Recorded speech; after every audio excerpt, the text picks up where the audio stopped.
Snow didn't fall that night. It hovered waiting as if the land itself held its breath. And when he arrived, a war-torn man chasing quiet, the valley remembered everything it had buried. What he found beneath the ice would turn silence into a witness. If stories that twist truth and redemption move you, hit like, subscribe for the next chapter, and tell me where you're watching from tonight. Marcus Cole, a black veteran who had served 20 years as an Army medic, stood at the back of the Silverpine County Courthouse, the faint hum of old lights above his head and the smell of damp paper clinging to the walls. He didn't belong here. He could feel it in the quiet glances and the hush that followed him down the narrow aisle of benches. But after 2 decades of service and loss, Marcus wasn't chasing belonging anymore. He was chasing silence. His dog Duke, a large German shepherd with a coat like smoke and eyes that read people better than words, could sat pressed against his leg, steady as the man's own heartbeat. At the front, the auctioneer shuffled through a pile of papers, his voice droning like the static of a radio caught between stations. Next lot, he announced Parcel 9 Miller's property cabin and 160 acres condition listed as poor. 15 years of unpaid taxes. The word Miller made the room twitch. Conversations died. Boots scraped against the floor and the air grew colder. Marcus watched unmoving as the auctioneer looked up and hesitated as though waiting for someone to stop him. Starting bid $500. Silence. The kind that filled your ears until your own pulse became thunder. Marcus raised his hand. 500. Every head turned. The auctioneer blinked, then lowered his gaze. Sold, he said quickly as if ending a curse. The gavel's crack echoed like a shot in a narrow valley. A few men muttered. A woman near the door crossed herself. Marcus didn't care. He'd heard worse sounds than disbelief. He walked to the front, Duke padding beside him. The clerk, a young woman with trembling fingers and a kindness buried under fear, slid the deed toward him without meeting his eyes. Out past the ridge road, she said softly. You'll see it when the trees start to lean. Marcus smiled faintly. Sounds peaceful. She hesitated, then whispered. They said that about the last man too. He took the papers, folded them carefully, and walked out into the drizzle. Outside, the courthouse steps were slick with rain. Marcus paused at the bottom, looked up at the sky, and took a long, slow breath. The cold air filled his lungs, sharp but clean. Come on, Duke, he said quietly. We just bought ourselves some quiet. The dog gave a low woof, his tail wagging once before falling still. It was a soldier's response: acknowledge, obey, endure. They drove through town in silence, past shuttered windows and faces pressed against glass. News traveled faster than any storm in places like Silverpine. By the time Marcus stopped at a small diner on the edge of town, everyone already knew about the stranger who'd bought the haunted land. The diner was old checkered floors, cracked booths, a clock that ticked too loudly. The old man behind the counter looked up from his paper. You're the one who bought Miller's cabin, he said flatly. Marcus nodded. That's me. Ain't wise, the man muttered. That land's been cursed since the day he vanished. Reporter fella. Wrote about the mines. Poked the wrong bear. Marcus sat his back to the wall. Ghost stories don't scare me. The man's gaze softened for a heartbeat. Wasn't ghosts that took him, son. It was men. Marcus let that hang in the air, took his coffee black, and left a 5 on the counter. As he stepped outside, the wind cut colder. Duke's ears perked up, his gaze locked on the tree line behind the diner. Easy, Marcus said, scanning the shadows. The dog's hackles lowered, but his nose stayed low to the ground. That was when Marcus saw it. A faint glint half buried in the mud near the truck's tire. He crouched, brushed away the dirt, and pulled out a rusted dog tag. The letters were barely visible, Rex 2008. Marcus turned it over the metal, cold against his palm. Looks like someone else tried to find quiet here, he murmured. Duke sniffed it, then sat back with a low whine, as if recognizing something deeper than scent. Marcus pocketed the tag and climbed into the truck. The road to the valley twisted like memory, narrow old edged by towering pines that swallowed the light. The rain turned to mist, then to snowlight and hesitant.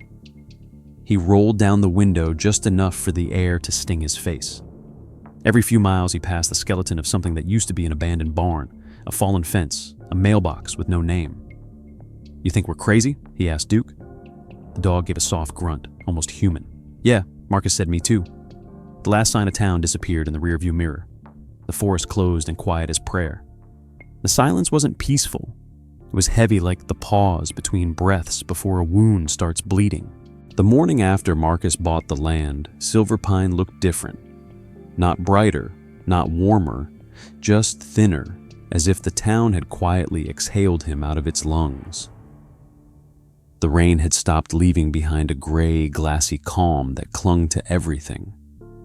He drove Duke into town to pick up supplies before heading to the cabin. The road stretched between the mountains like a scar, and the further they went, the less color there was in the world. He stopped at a small wooden building whose faded sign read Harrigan's General Store, though the G was missing, swinging from a nail. Inside it smelled of oil sawdust and coffee grounds gone stale from decades of habit. An old man behind the counter looked up from his newspaper. His face was a roadmap of wrinkles, the kind that came from long winters and longer regrets.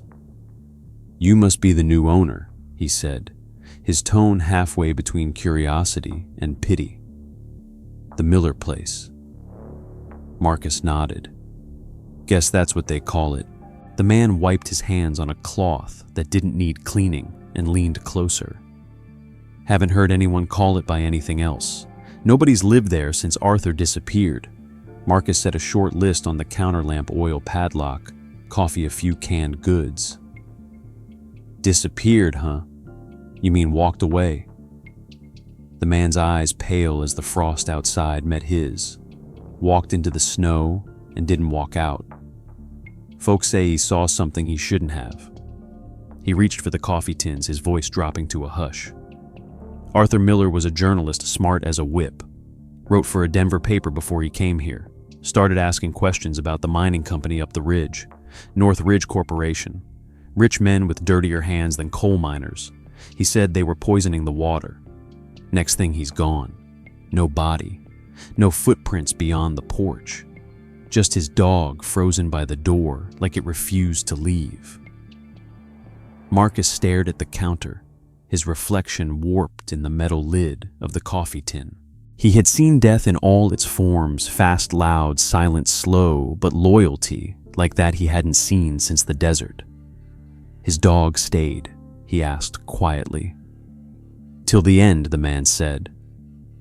"Old German shepherd named Rex. Locals buried him on the hill behind the cabin. Some say you can still hear him bark when the wind cuts right." The bell above the door jingled as a gust of cold air swept in, and for a second Marcus swore he heard a faint echo, a low, distant howl carried by the draft. The shopkeeper smiled grimly. "That's just Silver Pine reminding you where you're headed."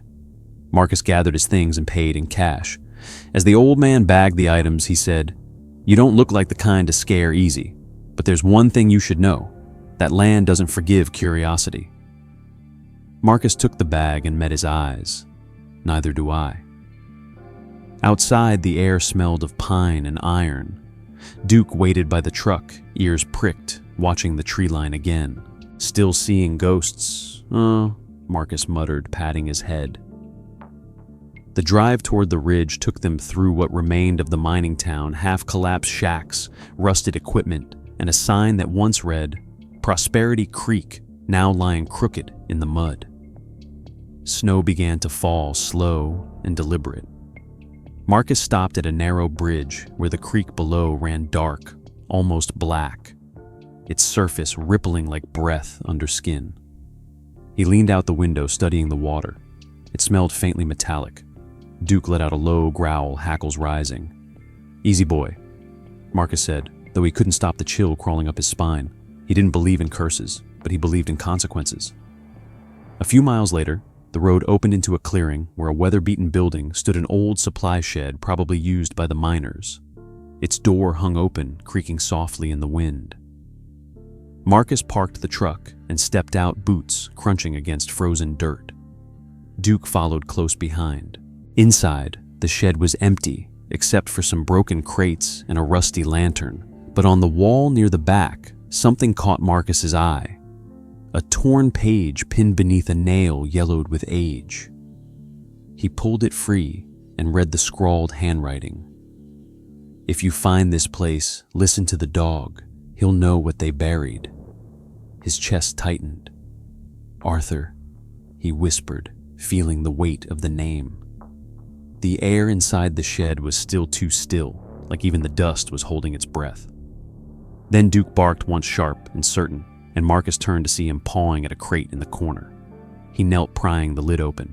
Inside were old supply receipts, dried out paint cans, and beneath them, a torn piece of fabric, military issue with faded stenciling, Biller A. "He was one of us," Marcus said under his breath. Duke whined softly, pressing his head against Marcus's arm. "Yeah," Marcus said, "and now we've got his ghosts too." He folded the note and tucked it into his jacket pocket beside the rusted dog tag he'd found. Outside, the wind had picked up sharp enough to sting. The forest ahead leaned inward like it was listening. As he climbed back into the truck, he caught his reflection in the rearview mirror. Tired eyes, scarred knuckles, skin weathered by war and years of silence. The kind of man the world mistook for unbreakable because they never saw what broke him. You hear that he said to Duke as they started up the hill. They buried something. Maybe truth, maybe a man. The road narrowed to two muddy tracks, winding through thick pines that leaned close like watchmen whispering. Snow began to fall again, light at first, then heavier, as Marcus Cole's old pickup truck groaned through the incline. Duke shifted restlessly in the passenger seat, his amber eyes scanning the trees. The valley below had disappeared beneath a white haze, and all that was left was the steady hum of the engine and the sound of tires crunching through ice. "Almost there, partner," Marcus said, voice steady but tight. He wasn't sure if he was talking to Duke or himself. At the crest of the hill, the cabin appeared smaller than he imagined, a crooked shape crouched against the storm. The logs were dark with age, the porch half collapsed to the windows opaque with grime. Yet something about it felt alive, as though it had been waiting for him. He killed the engine, and the sudden silence pressed in like weight. Duke was out first, nose to the ground, tail stiff. The air smelled of pine rust and something faintly metallic. Marcus pulled his coat tight and followed the dog toward the porch. The steps creaked under his boots, the wood brittle from years of snow and neglect. The front door was locked, but the lock gave after one push, the metal splintering with a dull crack. Inside, the air was stale and cold, but not the kind of cold that came from emptiness. It was the cold of interruption of a life cut off mid-breath. Dust motes danced in the faint light, seeping through cracks in the boards, swirling like ghosts, unsure of where to settle. Against the far wall stood a small table with two chairs, one knocked slightly askew. On it sat a ceramic mug, the rim still ringed faintly with brown. Beside it lay a book, face-down pages splayed open, as if someone had stepped out for a moment and never returned. Marcus picked it up carefully. It was The Old Man and the Sea. The spine cracked from use. A slip of paper was wedged between the pages. He pulled it out and unfolded it. A photograph fell to the floor. He knelt to pick it up. The image was grainy, but clear enough. A man in his 40s, with a kind, weary smile, one arm around a silver-coated German shepherd. Arthur Miller and Rex Marcus murmured. Duke sniffed the photo, then gave a small whine and sat down, ears low. "Looks like you found family, boy," Marcus said softly. He set the photo on the table beside the mug and turned his attention to the rest of the room. A heavy wool coat still hung by the door, its pocket bulging slightly. He reached inside and pulled out a small notebook, the pages warped from moisture. Inside were sketches, rough outlines of the valley notes about water samples, and half-written sentences like, "They're watching, and the well is deeper than it seems." The handwriting stopped abruptly, mid-word. Marcus felt a faint pull at his gut, that soldier's instinct that told him something was wrong. He turned toward the sound of claws against wood. Duke was pacing in front of the stone fireplace, his posture tense, ears flat. "What is it?" Marcus asked, stepping closer. Duke scratched at the hearth, whining, his nose pressed against the cracks between the stones. Marcus crouched, running his hand over the cold surface. The fireplace was built of smooth river rock. Each piece fitted tightly, the mortar between them, dark and uneven. One stone at the base looked slightly different, flatter, larger, as though it had been placed deliberately. "Easy boy," Marcus said, pressing his palm against Duke's back. The dog's muscles were trembling. He'd seen Duke like this only in war zones when something hidden waited beneath the sand. "Not yet," Marcus whispered. "We'll look when it's light." He stood and surveyed the rest of the cabin. A bed frame without a mattress stood against the wall, rusted springs coiled like ribs. In the corner, a metal stove sagged inward, its door half open. On a shelf above it sat a glass jar filled with cloudy water. He lifted it, turning it towards the weak light. Sediment drifted inside, forming a thin black layer at the bottom. "Poisoned," he muttered. The air was still and thick, as if the cabin itself was listening. He could almost hear Miller's voice in the silence, steady, stubborn, unyielding. The storm outside had grown louder, snow hissing against the roof. Marcus unpacked his supplies, lighting a lantern on the table. The flame flickered and threw long shadows across the room. Duke finally settled near the door, but didn't take his eyes off the fireplace. Marcus poured himself a small cup of coffee from the thermos he'd brought, then sat on the edge of the table, staring at the photograph again. Miller's smile was faint, but genuine. The kind of smile that belonged to someone who believed truth was worth dying for. Marcus felt the weight of that belief pressing on him now. He looked around and saw the details Miller had left behind. The worn path from chair to table, the indentation of boots on the floorboards, the faint scratch marks near the window where a dog once pawed to be let out. It wasn't a haunted house. It was a paused moment, waiting for someone to hit play again. He walked to the window and looked out. The forest loomed like a wall of ink. He could barely make out the outline of the old mining road winding into darkness. "You picked a fine place to vanish, Arthur," he said quietly. Behind him, Duke gave a low, uneasy growl. Marcus turned just in time to see the lantern flicker, the light dimming for a heartbeat before recovering. The dog was standing again, rigid eyes locked on the fireplace. "What do you see?" Marcus whispered, his hand instinctively reaching for the pistol tucked in his jacket. He stepped closer, kneeling beside the hearth again. This time, when he touched the stone at the base, it felt warmer than the others, faintly vibrating, as if something behind it was resonating with the storm outside. "Tomorrow," he said, his voice barely above a breath. "We find out tomorrow." He placed the photo of Miller and Rex on the mantel, upright facing the room. "You're home now," Marcus added, as though speaking to both ghosts, the man and his dog. Then he sat beside Duke, leaning back against the wall. The fire he lit in the stove crackled weakly, casting a small circle of warmth that barely reached the corners of the room. The storm arrived at dawn, sweeping through Silver Pine Valley with the fury of 1,000 ghosts. The cabin trembled beneath the wind's weight, each gust howling through cracks in the walls like a scream muffled by snow. Marcus Cole stood by the window, watching as the white world outside disappeared behind a curtain of ice.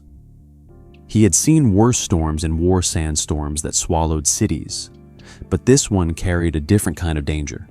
This storm felt personal. Duke paced by the fireplace, restless, his nails tapping the wooden floor in an anxious rhythm. "We're staying put," Marcus said quietly. "You hear me, boy? No heroics today." The dog gave a short, uncertain bark and went back to the hearth, nose pressed against the stones. The fire flickered low, throwing shadows that danced across the log walls like memories trying to take shape. Marcus sat down at the table, opening the small notebook he had found in Miller's coat the night before. The pages were filled with fragmented thoughts, half-written coordinates, and words underlined in red pencil water tests Ridge Road. Every few lines ended with the same 3 letters NRC he had heard them before at the store. North Ridge Corporation, the mining company that had bought half the county 30 years ago. The one nobody talked about anymore. Marcus traced the last entry with his finger. The handwriting trembled near the end, as though Miller had been writing in the dark. "They think I'm afraid, but I've seen men die for less. The creek runs clean here. If I don't make it, someone will." Marcus leaned back, rubbing his temples. "Well, you got your someone," he muttered. The fire popped, snapping his attention back to the hearth. Duke was standing again, growling low, his gaze locked on the lower stones. "You're not letting that go, huh?" Marcus asked, standing. The dog scratched twice, claws scraping against the mortar. Something about the sound made Marcus's pulse quicken. It wasn't hollow wood or solid rock. It was something in between. "All right," he said, grabbing the crowbar he'd brought in from the truck. "Let's see what you're trying to tell me." The storm roared louder as he knelt before the fireplace, breath visible in the cold air. The first stone didn't move, nor the second. The third came loose after a few heavy strikes, releasing a gust of stale air that smelled of iron and earth. "Jesus," Marcus whispered, prying it open wider. Beneath the hearth was a narrow compartment lined with wooden planks, blackened from heat. Inside lay a small, rusted metal box about the size of a lunch tin. The initials AM were barely visible on the lid. Duke sat back on his haunches, watching silently, tail thumping once against the floor. Marcus lifted the box out and set it on the table, wiping the dust from its surface. The lock had long corroded, but the seal held tight. "You think this is what he died for," he said. Duke tilted his head, ears twitching, as if listening to something Marcus couldn't hear. He used the crowbar again, wedging it beneath the lid until it gave with a shriek of metal. Inside were 3 things: a leather-bound journal, a small glass vial filled with dark water, and a folded piece of paper yellowed with time. Marcus's fingers brushed the vial first. The liquid inside shimmered faintly, reflecting the lamplight. When he unrolled the note, the ink had bled slightly, but was still legible. "They'll bury the truth where no one listens, but the ground remembers." Beneath the message was a crude sketch of the valley arrows pointing towards the ridge of the creek, and a symbol he couldn't decipher. He flipped open the journal. The handwriting was tighter here, more frantic words overlapping in places. "They told me to stop digging, said it wasn't safe. Safe for who the tests show contamination. Arsenic. Lead. The children are sick. The company doctor calls it winter flu. I've seen this before. The war taught me what poison looks like. It doesn't kill fast. It waits." Marcus felt a chill that had nothing to do with the cold. He kept reading. Sheriff Riggs came by again, friendly smile, same warning. Said the company pays the county now. Said my land's worth more dead than alive. Rex barked when he left. Good boy, he knows. The entry ended abruptly with a blot of ink shaped like a tear. Marcus closed the book, staring into the fire. He was right, he said softly. They poisoned everything. The wind howled again, rattling the window frames.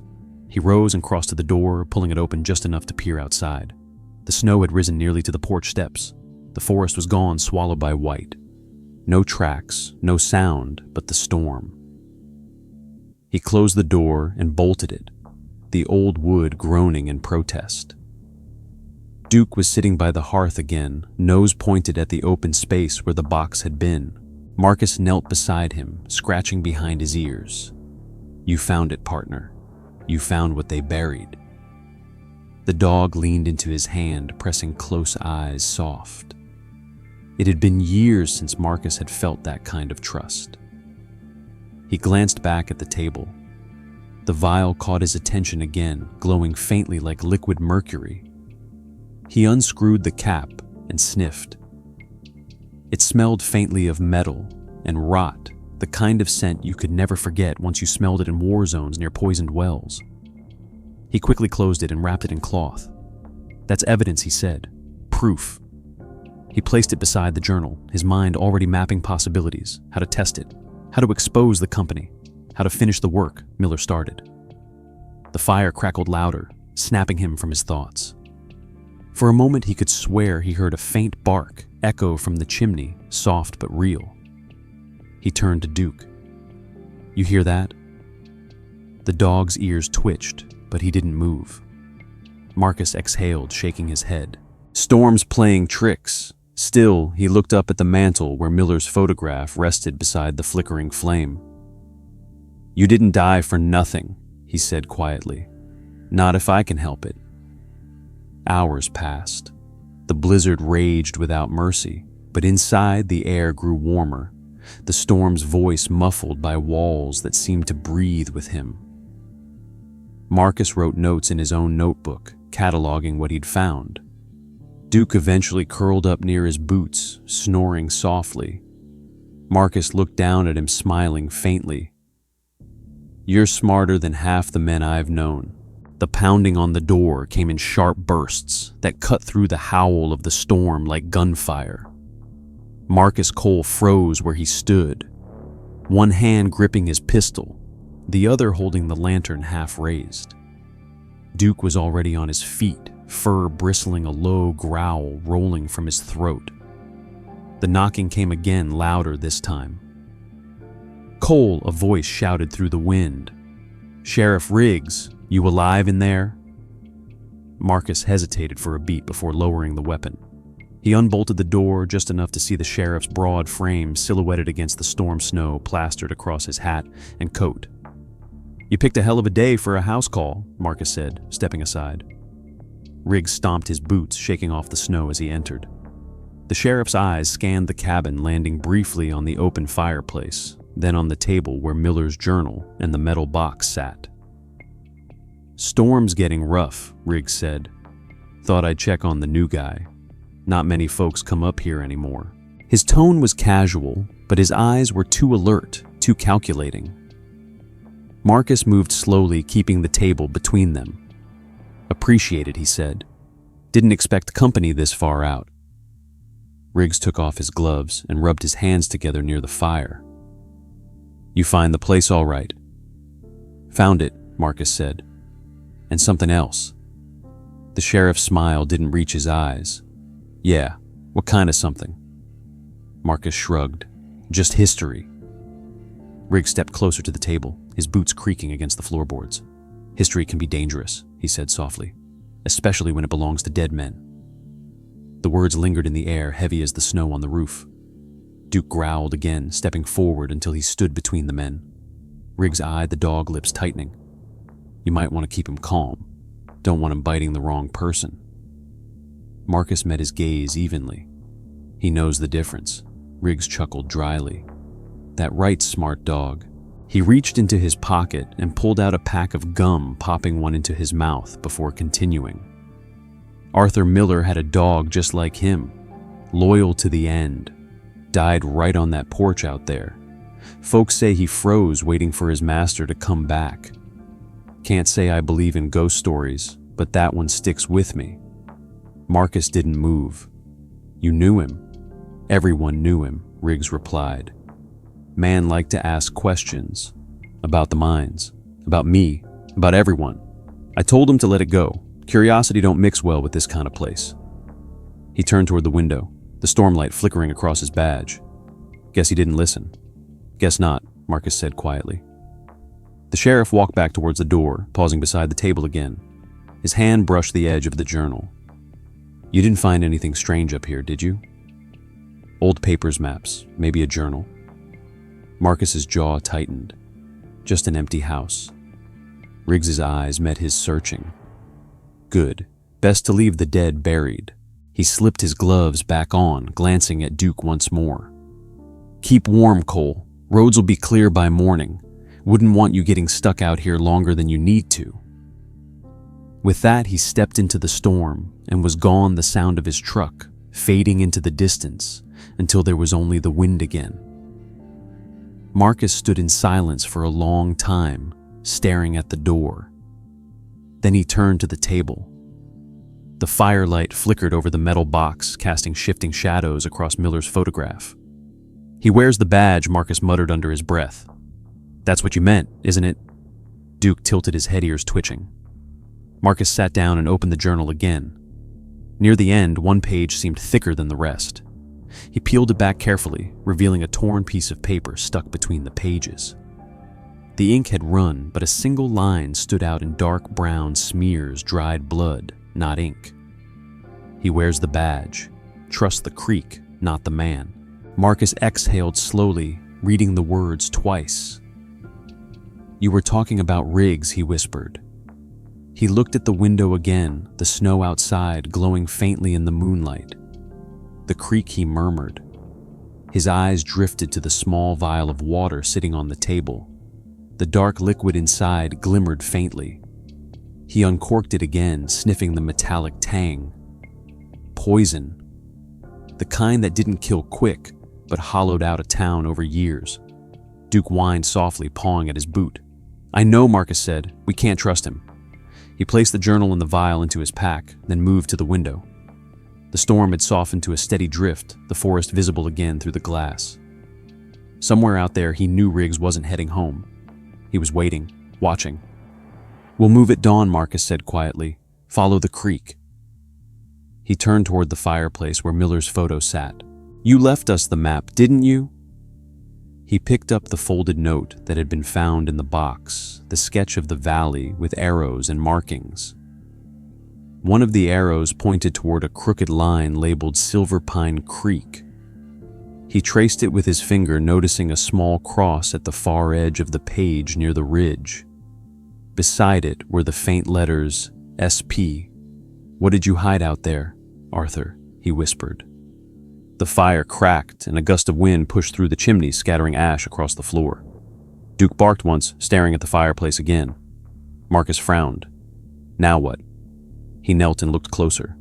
The draft had exposed another loose stone near the base, smaller than the others. He pried it out with his knife, revealing a small, hollow space behind it. Inside was a single photograph, Sheriff Riggs shaking hands with a man in a suit under a Northridge mining banner. The date in the corner read 2008. "Son of a bitch," Marcus muttered. "You've been in on it from the start." He held the photo closer to the light, noticing faint burn marks along the edges. Miller must have tried to destroy it before he vanished. "You almost made it," Marcus said softly. "You almost got the truth out." He slipped the photo into his coat pocket. The wind outside had changed direction, quieter now, almost listening. He packed his bag, quickly double-checking the pistol, the journal, the vial, and the notes. When he finally sat down again, exhaustion hit him like a wave. Duke lay beside the table, eyes still open, ears twitching at every sound. "You don't trust anyone either, huh?" Marcus murmured. The dog's tail thumped once. "Good," Marcus said. "That makes two of us." He leaned back, staring at the ceiling. The storm was easing, but its voice lingered in the cracks of the cabin, like a warning. He closed his eyes and let his mind wander to the creek, the same one Miller had written about.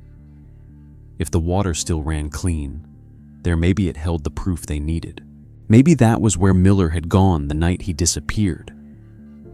When Marcus finally drifted to sleep, his dreams were filled with the sound of running water and the echo of Miller's voice whispering through the wind, "Trust the creek."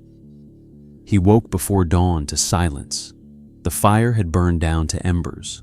Outside, the snow had stopped. The pounding on the door came in sharp bursts that cut through the howl of the storm like gunfire. Marcus Cole froze where he stood, one hand gripping his pistol, the other holding the lantern half raised. Duke was already on his feet, fur bristling, a low growl rolling from his throat. The knocking came again, louder this time. "Cole," a voice shouted through the wind. "Sheriff Riggs, "You alive in there?" Marcus hesitated for a beat before lowering the weapon. He unbolted the door just enough to see the sheriff's broad frame silhouetted against the storm snow plastered across his hat and coat. "You picked a hell of a day for a house call," Marcus said, stepping aside. Riggs stomped his boots, shaking off the snow as he entered. The sheriff's eyes scanned the cabin, landing briefly on the open fireplace, then on the table where Miller's journal and the metal box sat. "Storm's getting rough," Riggs said. "Thought I'd check on the new guy.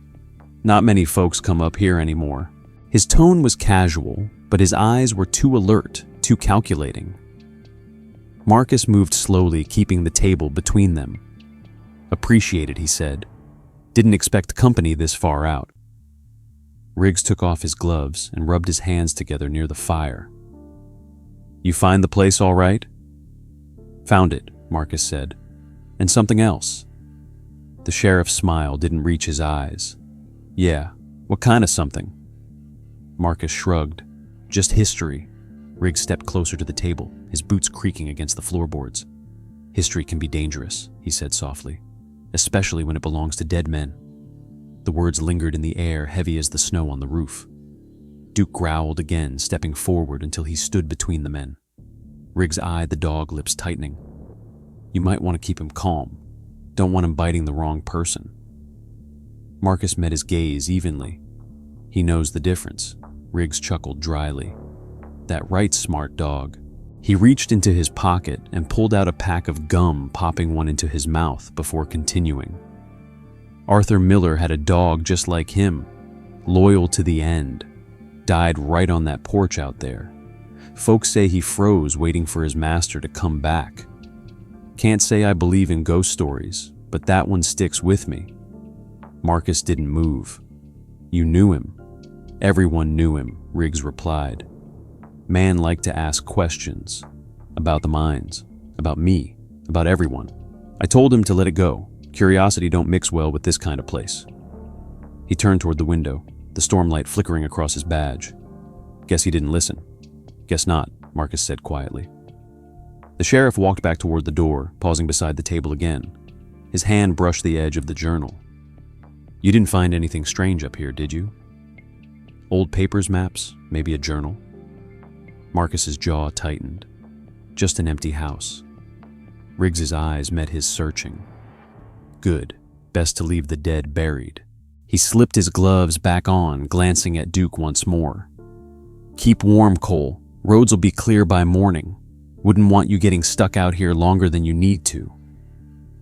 With that, he stepped into the storm and was gone, the sound of his truck fading into the distance until there was only the wind again. Marcus stood in silence for a long time, staring at the door. Then he turned to the table. The firelight flickered over the metal box, casting shifting shadows across Miller's photograph. "He wears the badge," Marcus muttered under his breath. "That's what you meant, isn't it?" Duke tilted his head, ears twitching. Marcus sat down and opened the journal again. Near the end, one page seemed thicker than the rest. He peeled it back carefully, revealing a torn piece of paper stuck between the pages. The ink had run, but a single line stood out in dark brown smears, dried blood, not ink. "He wears the badge. Trust the creek, not the man." Marcus exhaled slowly, reading the words twice. "You were talking about Riggs," he whispered. He looked at the window again, the snow outside glowing faintly in the moonlight. "The creek," he murmured. His eyes drifted to the small vial of water sitting on the table. The dark liquid inside glimmered faintly. He uncorked it again, sniffing the metallic tang. Poison. The kind that didn't kill quick, but hollowed out a town over years. Duke whined softly, pawing at his boot. "I know," Marcus said. "We can't trust him." He placed the journal and the vial into his pack, then moved to the window. The storm had softened to a steady drift, the forest visible again through the glass. Somewhere out there, he knew Riggs wasn't heading home. He was waiting, watching. "We'll move at dawn," Marcus said quietly. "Follow the creek." He turned toward the fireplace where Miller's photo sat. "You left us the map, didn't you?"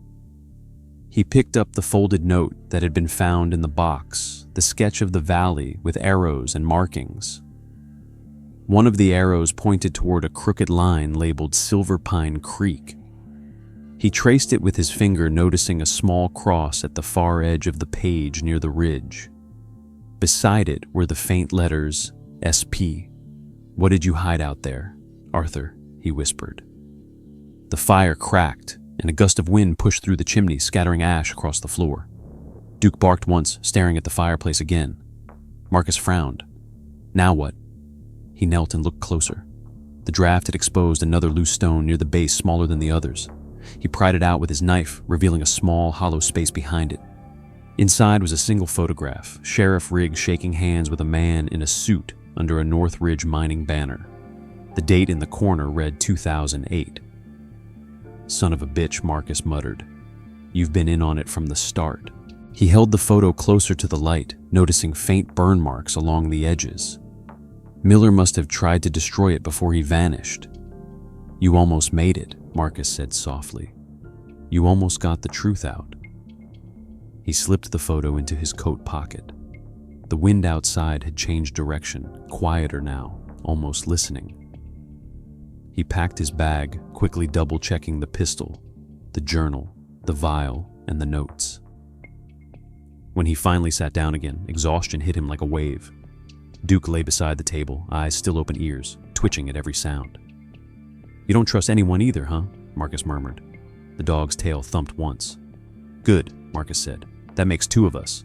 He leaned back, staring at the ceiling. The storm was easing, but its voice lingered in the cracks of the cabin like a warning. He closed his eyes and let his mind wander to the creek, the same one Miller had written about. If the water still ran clean, there maybe it held the proof they needed. Maybe that was where Miller had gone the night he disappeared. When Marcus finally drifted to sleep, his dreams were filled with the sound of running water and the echo of Miller's voice whispering through the wind, "Trust the creek." He woke before dawn to silence. The fire had burned down to embers. Outside, the snow had stopped. The night swallowed the valley in a blur of headlights and white fury. Marcus Cole gripped the steering wheel with both hands, his knuckles white, his breath fogging the cracked windshield. The old truck roared down the winding forest road, tires screaming against the slick surface.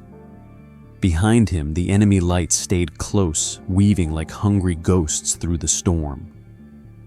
Duke crouched in the passenger seat, hackles raised, his low growl vibrating through the cab.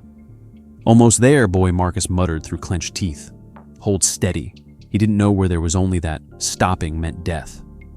The creek snaked along beside the road, dark and restless, the poisoned current glowing faintly in the moonlight like a vein of oil. The headlights behind flared again, closer now.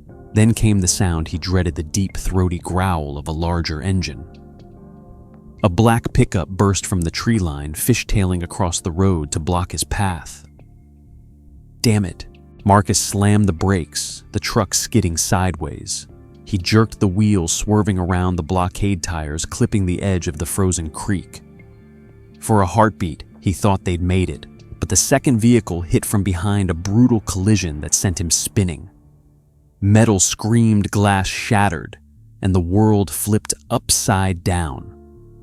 The truck rolled once, twice, before plunging through the weak ice with a bone-shattering crack. Water engulfed them instantly, black, freezing, merciless. Marcus gasped as the shock of cold seized his lungs. The current tore at him, dragging him under. His body screamed for air, but he kicked wildly, fumbling for the seatbelt. "Duke," he shouted, bubbles ripping from his mouth. He caught a glimpse of silver fur beside him, then a flash of motion as Duke's powerful jaws bit down on the strap, tearing it free. Marcus surged upward, slamming against the roof, his hands finding the shattered window. He punched through it with his elbow, ignoring the pain. His lungs burned, chest tightening, but he pulled himself through, breaking the surface with a violent gasp. The world above was chaos, snow and wind, and the sound of engines fading. The trucks were gone, their lights swallowed by the storm. Marcus thrashed through the water, grabbing at the slick ice. His hands found a jagged edge, and he hauled himself out, every muscle screaming. Duke broke the surface seconds later, shaking violently before crawling up beside him. Marcus rolled onto his back, coughing water blood and exhaustion into the snow. The sky above was a sheet of swirling gray, endless and cold. "You saved me again, boy," he whispered hoarsely. Duke pressed close, his body trembling but alive. The truck was gone, sucked beneath the ice, along with everything inside the camera. The samples, the woman's film, all of it. Marcus stared into the darkness below, the loss hitting like a physical blow. They took everything he said, voice-breaking, everything. But then, as the storm eased slightly, he saw it half buried in the snow. A few feet away, a weathered metal sign leaning against a fallen pine. He crawled toward it on his hands and knees, brushing the ice away. The faded letters came into view, Miller's Crossing. Beneath it, in smaller print, the county marker read, "Site of the 2008 disappearance of journalist Arthur Miller." Marcus sat back, breath ragged, his heart pounding in disbelief. 15 years, he whispered. He died right here. The realization hit with a strange clarity. He hadn't stumbled into the past. He'd followed it step for step. Miller's trail hadn't ended at the cabin. It had ended in this water, this poisoned artery of the valley. Duke whined softly, nudging his shoulder. Marcus looked at him, the dog's amber eyes reflecting the pale light. "He didn't just vanish," Marcus said. "They made sure no one found him. They dumped him here, buried the truth where the land couldn't speak." He looked back at the water, and something caught his eye beneath the ice, a faint glint of metal. He crawled closer, peering down. A vehicle's outline lay just beneath the surface, coated in frost and sediment. The shape was unmistakable, a truck old and rust-eaten. He pressed a hand to the ice, feeling the vibration of the current beneath. "Miller," he whispered, "you're still here." The realization burned through the cold like fire. He pulled the crowbar from his belt. It had survived the crash bent, but intact, and began hammering at the ice. Each strike sent pain shooting up his arm, but he kept going, chunks of ice breaking away with dull cracks. Duke barked once, circling nervously. "It's all right," Marcus panted. "We just need something to prove it." After 10 minutes of grueling effort, he managed to pry loose a piece of twisted metal from the wreck. Stamped across it, nearly illegible, were the words, "Property of Arthur Miller Press." His breath caught. "Proof," he said, clutching it to his chest. "You left it for someone who'd listen." He looked back at the sign, then up the ridge where the road curved toward the mountains. He could almost see Miller walking that same path years ago, camera slung over his shoulder, chasing truth that would cost him everything. The snow began again, soft and slow this time, blanketing the valley in quiet forgiveness. Marcus leaned his head back, closing his eyes. "I hear you," he murmured. "I'll finish it." He tore a strip of fabric from his coat and tied it to the signpost, a silent marker of his vow. Then he rose, unsteadily, his body aching, and turned toward the forest. The road ahead was steep, winding toward a cluster of lights faintly visible in the distance, the old ranger station long abandoned but still standing. He needed shelter, heat, and a way to contact Mark Jensen in Denver. The files were gone, but the story wasn't dead. He still had the vial. He reached into his pocket and pulled it out, the glass intact.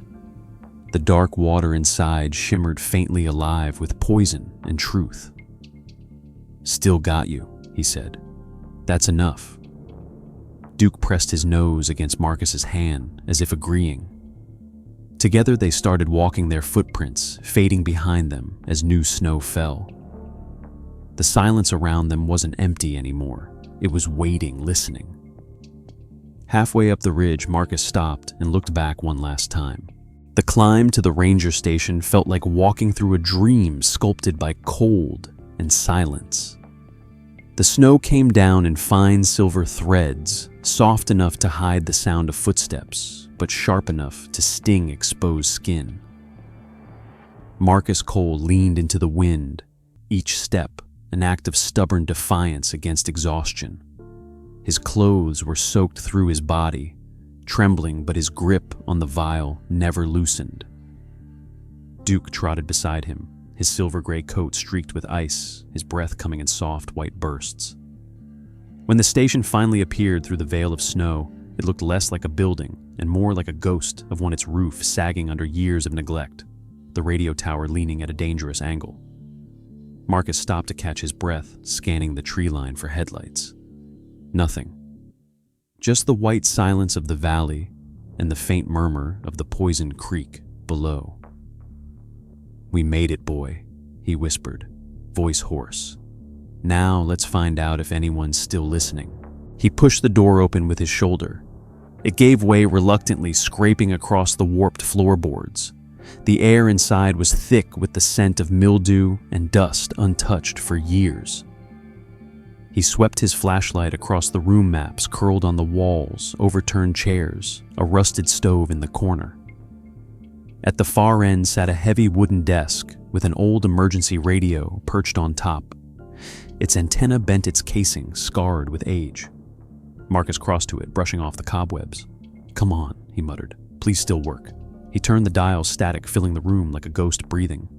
For a moment, nothing. Then a faint hum. A flicker of power from the solar battery, still clinging to life. He adjusted the frequency, his hands trembling from cold and adrenaline.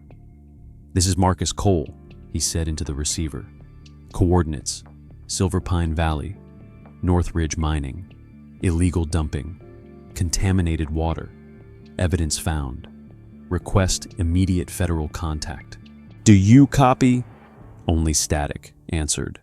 He repeated the message slower this time, praying the wind wouldn't kill the signal. "This is Marcus Cole, former Army medic, requesting contact with Mark Jensen, Denver Tribune. Code word Iron Shield." A pause, then a crackle. For a second, he thought it was the storm. Then came a faint voice, almost swallowed by static. "Cole Marcus, is that you?" Relief hit him so hard, it made his knees weak. "Mark, thank God, you got me." "Barely," the voice replied, distorted but real. "Signal's weak. Where the hell are you, Silver Pine Valley?" Marcus said quickly. "Northridge's dumping site confirmed. Sheriff Riggs and corporate are in on it. I've got partial evidence samples. They're trying to silence it." "Are you safe?" Mark's voice sharpened. "No, they ran me off the road. Truck's gone. Only the dog and me left. Stay put. I'll contact Federal Field Office." The signal cut out mid-sentence. Marcus slammed his hand against the radio. "No, no, no, come on!" He twisted the knobs, but the hum was gone, replaced by dead silence. The battery light flickered once and went dark. "We had it," he whispered. "We had him." Duke rested his head on Marcus's knee, a low whine slipping from his throat.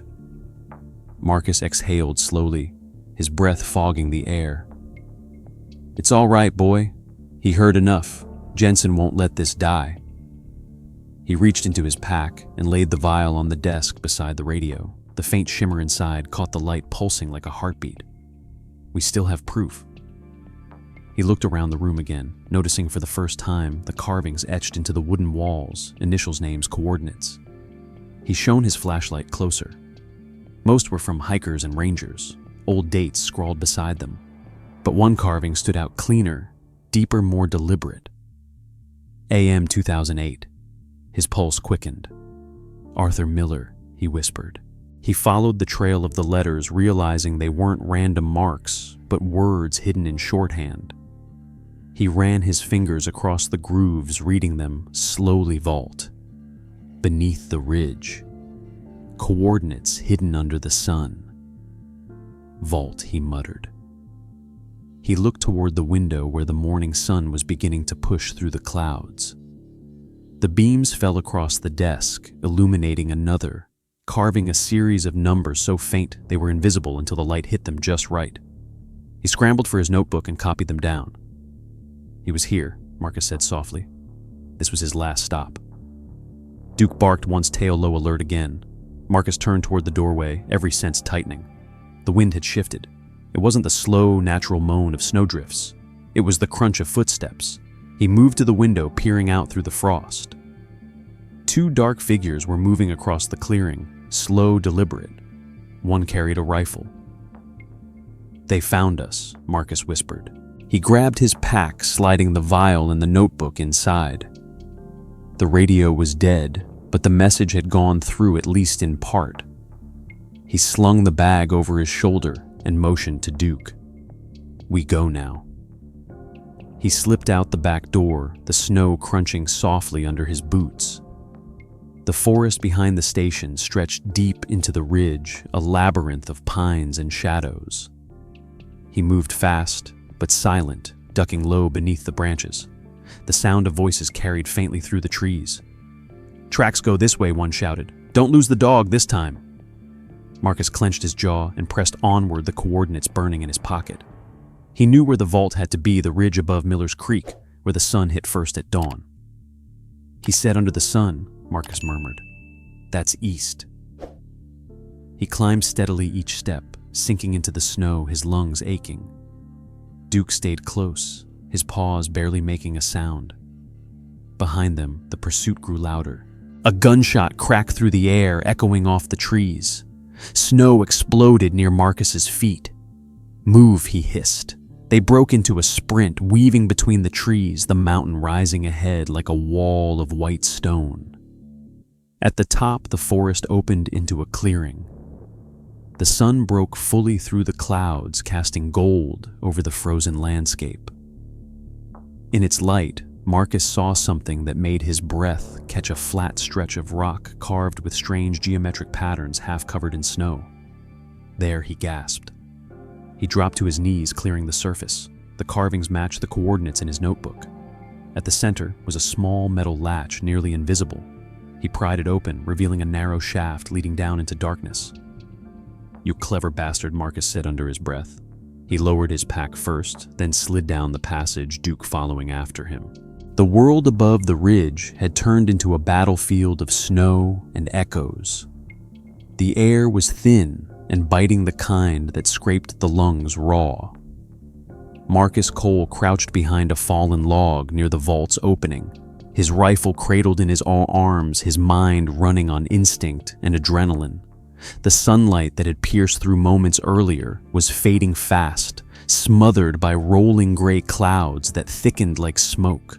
Duke was beside him, breathing heavy, his silver-gray fur streaked with frost and ash. Below them, the vault remained hidden, sealed once more under the rock face that had guarded Arthur Miller's truth for 15 long years. Marcus had done what he could, grabbed the most damning files, shoved them into his pack, and locked the rest behind the iron door. But the enemy was already here.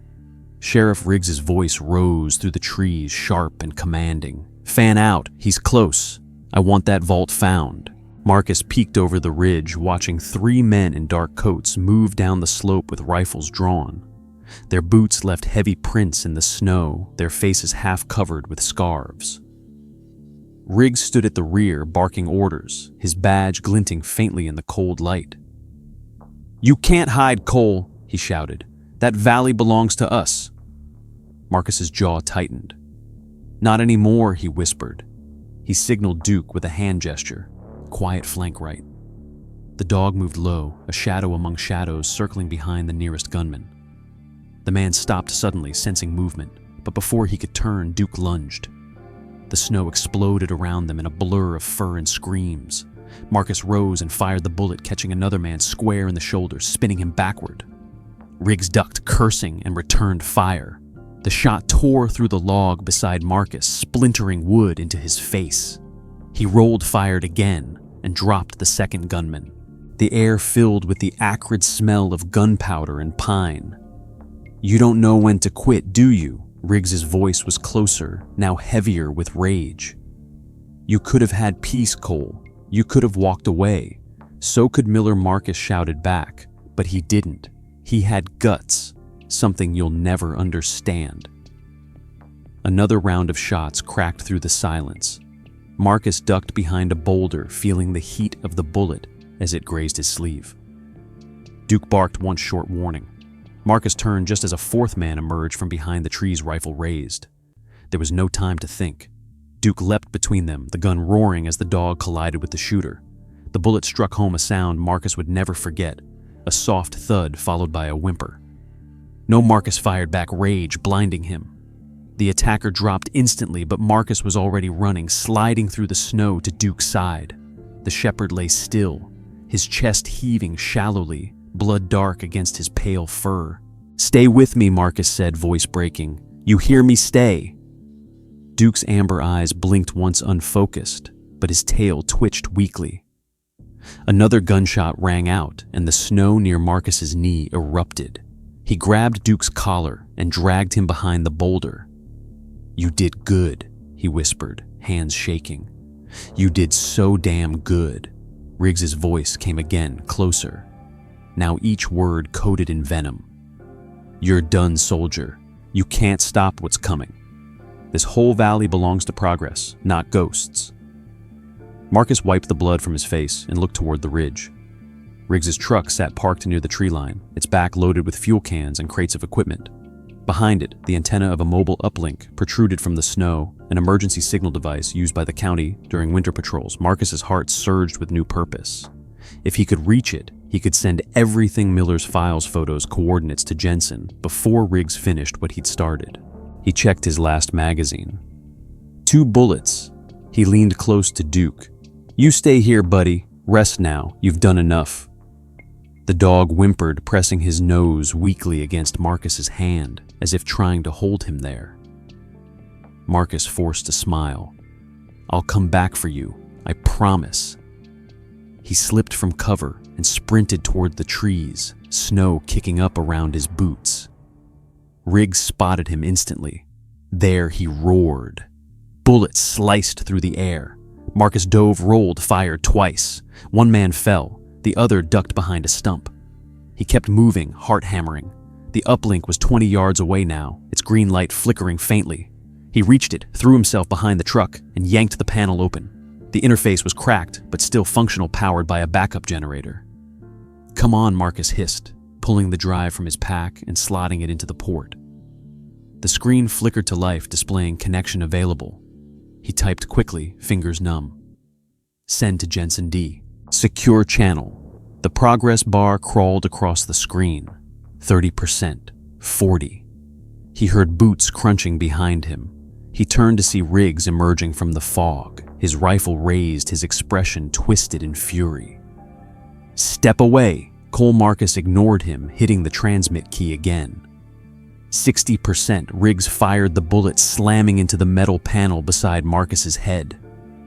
"You think you're a hero?" Riggs spat. "You're nothing, just another fool who doesn't know how the world works." Marcus spun, firing once. The shot grazed Riggs's arm, sending him stumbling back with a howl. "The world works fine," Marcus said through gritted teeth. "It just needs better men running it." He turned back to the console. 80%. Riggs fired again, hitting Marcus square in the shoulder. Pain flared white hot, but Marcus stayed upright. "You can't stop it now," he said, voice trembling but defiant. "It's already gone, 95%. Riggs charged, knocking Marcus to the ground. They grappled in the snow fists, and fury colliding. Marcus felt the sheriff's weight pressing down the barrel of the rifle, scraping his jaw. He grabbed a handful of snow and dirt and slammed it into Riggs's face. The older man roared, swinging wildly, but Marcus drove his knee upward, flipping them both. He rolled free, blood blinding one eye. He saw the truck, saw the fuel cans, and in that instant, he knew what he had to do. "You're done," Riggs shouted, raising his gun again. Marcus drew the pistol with his good hand and fired one last round, not at Riggs, but at the fuel cans. The explosion tore the air apart. Fire engulfed the ridge, roaring up into the gray sky. Riggs was thrown backwards, his scream lost in the thunder. The blast rocked the ground, collapsing the slope above the vault, sealing it under tons of rock. Marcus hit the ground hard, the shockwave stealing his breath. When he opened his eyes, the world was orange and white fire against snow. The uplink burned, but the screen still flickered faintly. Transmission complete. Marcus laughed, hoarse, broken but real. The first thing Marcus Cole felt when he opened his eyes was weight not on his chest, but in the air itself, heavy with stillness. The world had gone quiet. For a moment he thought he was still in the snow, still in that burning ridge where fire met ice and everything ended. But when his vision cleared, he saw white walls, sterile light, and the slow rhythm of a heart monitor. A nurse moved in to view her face soft with relief. "Welcome back, Mr. Cole," she said gently. "You've been out for 8 days." Marcus blinked, his mouth dry, his throat raw. He tried to speak, but the sound that came out was little more than a whisper. "Where am I, Bozeman Regional?" she replied. "You were brought in by a rescue team from the federal task force. They found you near Silver Pine Ridge. Lucky doesn't begin to cover it." Marcus tried to move his left arm, but pain flared up his shoulder. Bandages covered half his body, and his ears rang with a dull, constant hum. "My dog," he rasped. The nurse's expression faltered. "I'm sorry," she said softly. "They found him beside you. He didn't make it, but he stayed until the end." Marcus closed his eyes, feeling the words hit deeper than any bullet. He turned his head slightly toward the window, where sunlight poured through the blinds, bright and forgiving. "He always did," Marcus murmured. Over the next few days, pieces of the world came back to him through fragments of conversation and scattered news clippings left on his bedside table. Headlines from across the country screamed the story. Whistleblowers' files expose corporate cover-up. Sheriff among dozens. Arrested in Northridge corruption scandal. Contaminated creek declared federal disaster site. Jensen's name appeared in every column alongside one more Arthur Miller. The journalist's legacy had returned from the grave. His files authenticated his story, printed in full. Marcus read every word slowly, each line a vindication not just for Miller, but for everyone who had been silenced by power and fear. Beneath one photo of the creek now cordoned off for cleanup was a caption that caught his breath, dedicated to those who refused to be quiet. When the nurse came to check on him that evening, Marcus gestured toward his bandaged ears. "Will the ringing stop?" She hesitated. "It might fade," she said carefully. "But full hearing, that's uncertain. The blast caused significant damage." Marcus nodded slowly, a small, weary smile forming. "Maybe that's all right," he said. After everything, a little quiet might be good. When he was finally discharged, the world outside felt changed. The snow had melted into rivers of glassy water, the mountains green again under the spring sun. He drove himself back toward Silver Pine Valley, the same narrow road where it had all begun, his shoulders stiff but his resolve steady. Every few miles he passed signs of New Life construction crews rebuilding bridges, children laughing near the schoolyard, and farmers hauling fresh timber. The poison was being washed away, replaced by something cleaner. Hope, maybe, or penance. When he reached the old creek, he parked by the oak tree that had somehow survived every storm. The water ran clear now, shimmering under the sunlight. A new wooden sign stood nearby, Silver Pine Creek Restoration Site, in memory of Arthur Miller and Marcus Cole. He chuckled softly. "You hear that, Arthur? They finally got it right." He reached into his coat pocket and pulled out Duke's tags, the metal warm from his hand. He crouched near the tree's roots, digging a small hollow in the soft earth. "You did good, boy," he said quietly. "Better than any man could have asked for." He placed the tags inside and covered them with soil, pressing his palm flat against the ground. For a long time, he stayed there, listening not for sound, but for something deeper. The creek gurgled faintly in his good ear, a rhythm both alive and ancient. It wasn't silence anymore. It was balance. Behind him, footsteps approached. Marcus turned to see Jensen standing by the road camera slung around his neck. The journalist looked older, thinner, but his eyes carried the same spark. "Figured I'd find you here," Jensen said, walking over. "You did it, Marcus. You finished it." "No," Marcus said, shaking his head. "He did. I just followed the trail he left." Jensen nodded, kneeling beside the creek. "They're calling it the Miller-Cole Act," he said. "Congress passed it last week, new federal oversight on mining waste. The biggest environmental reform in 20 years. Marcus's throat tightened. Miller would have liked that. So would Duke, Jensen said softly. Marcus smiled faintly, the kind that comes not from joy, but from peace. "He's still here," he said, glancing at the ground. "They both are." The two men stood in silence, watching the water move past. Sunlight filtered through the oak leaves, scattering gold across the surface. For a moment, the world felt whole again, mended not by force, but by truth finally allowed to breathe. Jensen broke the silence first. "What will you do now?" Marcus looked towards the mountains, their peaks cutting against the sky like memory and promise all at once. "Maybe stay," he said. "The land's got a lot of healing left to do. Guess I do too." Jensen smiled and clapped him on the shoulder before turning to leave. Marcus stayed behind, lowering himself to sit beneath the oak. He pulled Miller's journal from his bag, the same one he'd rescued from the cabin, and flipped to the last page. There beneath the faded ink, he wrote his own words. "Truth is never lost. It just waits for someone stubborn enough to listen." He tore the page, carefully folded it, and tucked it inside a small glass jar. Then he placed it in the water and let the current carry it downstream. "For you, Arthur," he whispered. The jar bobbed once, caught the sunlight, and drifted away until it disappeared around the bend. Marcus leaned back, closing his eyes. The wind rustled the leaves above him, and the faint scent of pine filled the air. Somewhere beyond the hills, life was moving forward again, quietly, persistently, beautifully. When he finally stood to leave, he looked one last time at the creek and the oak and the small patch of earth where Duke now rested. "You were right," he said softly. "The silence does listen. It just needed the right story to tell." As he walked away, the sun broke fully over the ridge, spilling light across the valley that had once been buried in shadow. And for the first time since the war, Marcus Cole felt something whole inside him.